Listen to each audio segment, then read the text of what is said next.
the lightning round. We're number 10. We're number 10. Start that clock up, bitch, because I'm running behind on time now because of your dumb ass.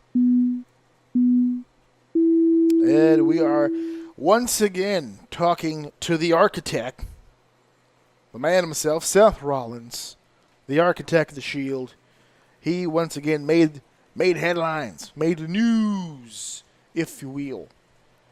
He did a radio interview recently where they asked him about Jon Moxley and the AEW, and he made a lot of comments pretty similar to the shit he's been saying for weeks. But the one comment struck me in particular. It actually struck a few people because people were talking about it online. The line of Jon Moxley joining the other team, he's trying to take food off of my table. But then followed it with, I'm happy for him. Listen, a lot of the backlash that he got for that comment is people took that comment the wrong way. People were responding with food off of your table. You're making millions of dollars a year. How are you going hungry just because your friend got signed to a different company? You're missing the point.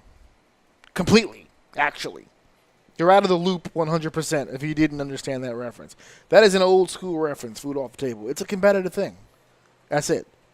He doesn't actually mean that Jon Moxley is sneaking into his home Hamburglar style with rubber gloves or whatever, leather gloves or whatever is keeping his fingerprints off of the items, writhing his hands menacingly, trying to figure out how he can pull that old Houdini trick and pull the curtain out from underneath the plates and da-da-da-da.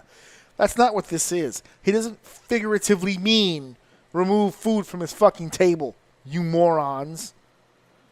He's not going to go broke. He knows that. That's not what he meant.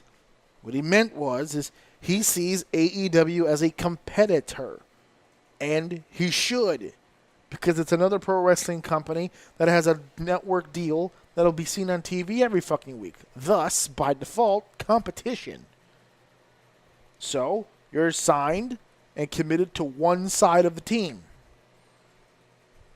I love the fact that people will consider it a war, but fail to understand what war is. War is a battle between two entities, which means AEW is not the only entity at war.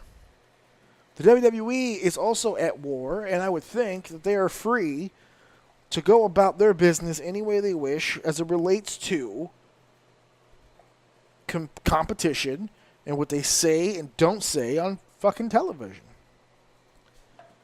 Now, Seth hasn't mentioned anything about them on television, but radio interviews behind the scenes, he's said his fair share, and he's free to do so, because Jon has said his fair share.